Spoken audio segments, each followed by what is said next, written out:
Bersyukur kepada Allah Subhanahu wa taala, salawat kepada baginda sallallahu alaihi wasallam.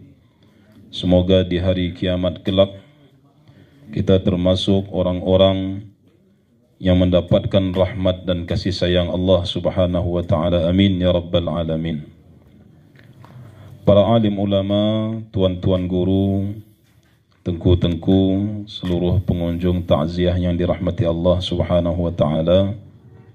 Yang terhormat kepala desa di desa kita ini, kemudian kepala-kepala desa tetangga-tetangga yang telah sudi hadir sebagai silaturrahim kita dengan almarhum dan keluarga almarhum.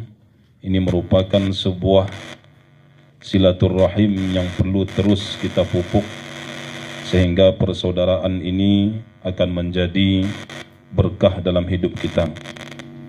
Kemudian hadir juga saudara kita dari Brastagi atau Tanah Karu. Ini juga karena cintanya kepada almarhum, keluarga dan kita, meringankan langkahnya untuk hadir membersamai kita pada malam ini. Yang kami hormati juga ada di tengah-tengah kita Wakil Ketua DPRK Aceh Tenggara. Kemudian saya pun agak ragu-ragu saya karena ada senior saya di sini. Ini senior saya, kepala kami juga di masjid. Karena sudah, ya maklumlah kita kalau junior kalau disuruh pasti siap. Di mana-mana kalau sudah junior itu siap Ustaz, siap Tengku, siap Syekh. Itu harus kita pupuk. Baik, hadirin dan hadirat dirahmati Allah Subhanahu wa taala. Setiap perjalanan hidup kita pasti akan menemui akhirnya. Karena ada dua hal yang dia itu sepaket yang tidak bisa dipisahkan. Yang pertama ialah rizki, yang kedua dia ajal. Selama seseorang masih punya rizki di atas permukaan bumi, ajalnya masih ada. Tetapi kalau rizkinya sudah habis, maka pada saat itu dia akan dipanggil oleh Allah Subhanahu wa taala. Inilah yang terjadi terhadap saudara kita, keluarga kita, Bapak Iskandar Sianipar. Beliau, rizki beliau telah dicatat oleh Allah Subhanahu wa taala dan rizki itu telah habis. Ini menunjukkan bahwa kepergian beliau sudah tiba saatnya. Maka apa yang harus kita persiapkan? Yang pertama ialah kita sebagai hamba hendaklah mempersiapkan dua hal dalam hidup ini. Yang pertama berkenaan dengan ubudiyah, yang kedua berkenaan dengan muamalah. Jika dua hal ini baik kita pelihara dan kita pupuk, maka insya Allah kita akan selamat baik di dunia maupun di akhirat. Apa dua hal tersebut Bapak Ibu yang dirahmati Allah Subhanahu wa taala? Yang pertama ialah ibadah kita kepada Allah. Kenapa dengan ibadah? Karena ada sebuah kata kunci yang Rasulullah sampaikan. Kata baginda sallallahu alaihi wasallam, "Idza maridal 'abdu aw safar, kutiba lahu mithlu ma kana ya'malu sahiha muqima." Kalau ada seorang hamba dalam keadaan sakit ataupun bermusafir, maka pada saat itu Allah akan tetap berikan pahala walaupun amalan itu dia tidak lakukan. Contoh konkret Bapak Ibu dirahmati Allah. Dulu kita sehat, kita niatkan dalam diri kita, ya Allah selama aku sehat aku akan terus beribadah, dan itu rutin kita lakukan. Maka tiba waktunya kita sakit. Tuan guru kami juga di kampung kita ini, orang tua kita juga, dulu beliau rajin pergi ke masjid salat, melakukan ibadah-ibadah rutinitas. hari ini beliau sakit, maka selama sakit itu Allah akan tetap catat amalannya, pahalanya, walaupun beliau tidak lakukan. Kenapa? Karena dalam hidupnya berazam dan berniat untuk terus beribadah secara kontinu, istiqamah kepada Allah Subhanahu wa taala. Kemudian contoh konkret lagi bagi ibu-ibu. Ibu-ibu terkadang ada satu minggu itu tidak bisa salat, tidak bisa menyentuh Al-Quran. Kemudian di luar daripada itu istiqamah melakukan kebaikan. Walaupun seminggu itu masa libur, maka Allah akan catat kebaikan itu walaupun beliau tidak lakukan. Inilah kemurahan yang Allah berikan kepada kita. Hadirin dan hadirat jemaah takziah yang dirahmati Allah Subhanahu wa taala. Ini yang pertama sebagai bekal kita untuk menuju kepada kematian. Karena hidup ini diibaratkan Rasulullah karakib, seperti orang yang berjalan di tengah padang pasir. Padang pasir yang sangat tandus, yang sangat luas, dia lewat di padang pasir itu. Maka dia berhenti di satu pohon. Setelah dia berhenti, dia berangkat kembali. Kenapa? Karena perhentiannya hanya untuk istirahat sesaat. Maka kata baginda sallallahu alaihi wasallam, berhentinya seorang di bawah pohon itulah yang dinamakan kehidupan dunia. Hanya sesaat, tetapi sesaat inilah penentu. Am syaqiyun aw sa'id, kata Allah, apakah dia bahagia ataupun sengsara nanti di akhirat. Yang kedua, jemaah yang dirahmati Allah Subhanahu wa taala, ada di tengah-tengah kita beliau almarhum ini meninggalkan keluarga. Ada anak yatim di tengah-tengah kita. Maka sesuai dengan arahan bahwa apabila ada anak yatim, maka anak yatim itu kita pelihara bersama-sama. Kenapa? Karena anak yatim itu menjadi ladang amal bagi kita.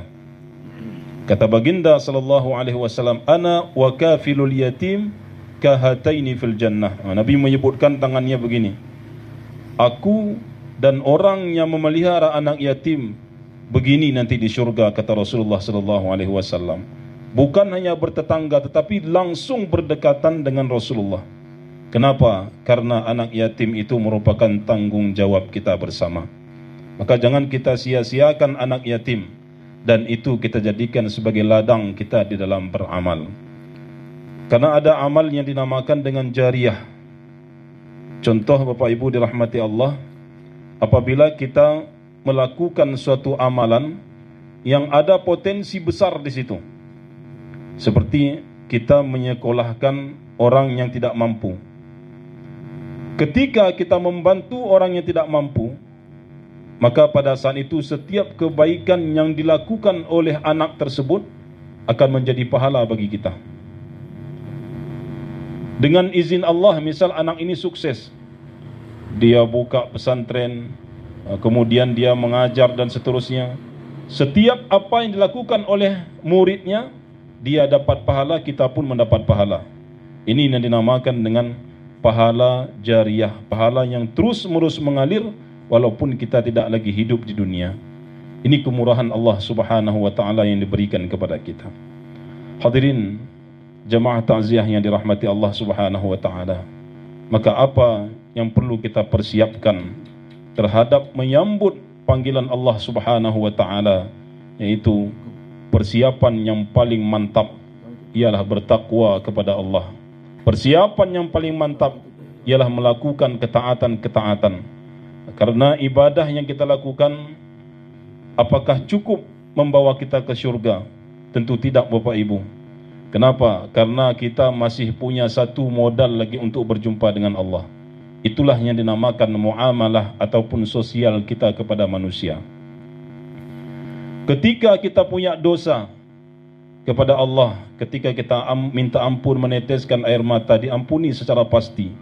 Tetapi kalau kita punya hutang dengan manusia, maka tidak akan lunas, tidak akan diampuni oleh Allah walaupun air mata darah yang keluar.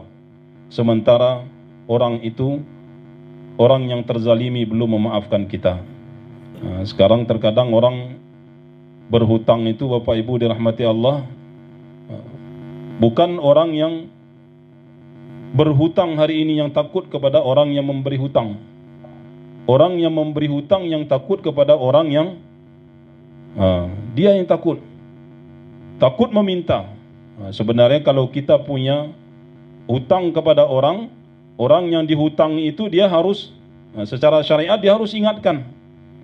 Fulan, dulu kamu pernah berhutang. Itu harus kita ingatkan. Kalau dia tidak mau bayar, itu terserah. Yang jelas kata Rasulullah sallallahu alaihi wasallam, "Atadruna manil muflis?" kata Nabi. Tahu enggak kalian siapa itu orang bangkrut? Maka sahabat mengatakan, bangkrut ya Rasulullah, orang yang punya usaha dagang kemudian bangkrut, orang yang modalnya keluar kemudian bangkrut. Benar kata Nabi, tapi yang aku maksud bangkrut itu bukan itu. Terus apa ya Rasulullah? Bangkrut itu ialah orang yang menghadap Allah dengan ibadah sempurna.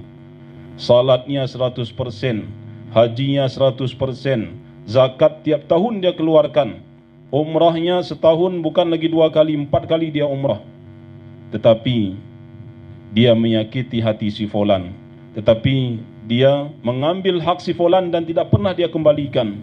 Maka nanti apa yang dia miliki itu akan menjadi dipanggil, dia dicari-cari oleh orang yang dulu pernah dia berbuat salah di dunia.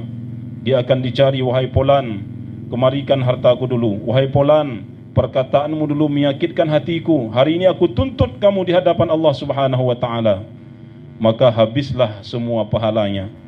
Sehingga kata Rasul, kalau pahalanya habis bagaimana ya Rasulullah? Kata sahabat, dosa orang yang dizalimi di dunia akan dipindahkan kepada dia. Maka inilah pentingnya kita menjaga dalam hidup ini ibadah dan muamalah kita, karena muamalah ini ialah bagian daripada beribadah. Bersosial kepada orang lain di dalam masyarakat dengan sosial yang baik, maka itu bagian daripada ibadah. Karena pesan Rasulullah sallallahu alaihi wasallam, ittaqillaha haitsuma kunt wa khaliqin nas bi khuluqin hasan. Hendaklah kalian berakhlak kepada orang lain dengan akhlak yang baik. Kenapa? Karena ibadah yang banyak, sementara akhlak kita buruk di tengah-tengah masyarakat. Begitu kita datang, orang angkat kaki. Begitu kita duduk, orang tidak senang. Begitu kita hadir, orang tidak merasa nyaman. Ini kita termasuk orang-orang yang tidak dibutuhkan di dalam masyarakat. Maka paling tidak, kalau kita tidak mampu memberikan kesenangan kepada orang lain, jangan lemparkan kesusahan kepada diri mereka. Kenapa? Karena kata baginda sallallahu alaihi wasallam, al-muslim manil muslimun, orang yang aman orang lain dengan lisannya. Dikatakan seorang muslim yang baik ialah orang yang tidak terganggu orang lain dengan lisannya dan dengan perbuatannya. Inilah ciri-ciri seorang muslim yang diharapkan oleh agama dalam Islam. Hadirin jamaah yang dirahmati Allah Subhanahu wa taala, yang terakhir kepada ahlul bait, anak beliau, istri beliau, saudara beliau, abang beliau, orang-orang yang pernah bermuamalah bersosial dengan beliau. Tidak ada hari ini yang beliau harapkan. Yang beliau harapkan hari ini ialah doa. Yang beliau harapkan hari inilah kemaafan dari kita semua. Kenapa? Karena maaf ini merupakan modal bagi beliau untuk menghadap Allah Subhanahu wa taala. Maka siapapun kita yang dulu pernah bermuamalah, pernah kenal, pernah bersosial dengan beliau, maafkan kesalahannya, karena ini akan memperlancar ketika beliau berjumpa dengan Allah Subhanahu wa taala. Kemudian doa dari keluarga, doa dari anak, doa dari orang-orang yang beliau kenal, ini sangat bermanfaat untuk beliau. Kita harapkan doa-doa yang telah kita panjatkan tadi diijabah oleh Allah Subhanahu wa taala, dan beliau mendapatkan rahmat dan kasih sayang Allah Subhanahu wa taala. Amin ya rabbal alamin. Hadanallahu wa iyyakum ajma'in.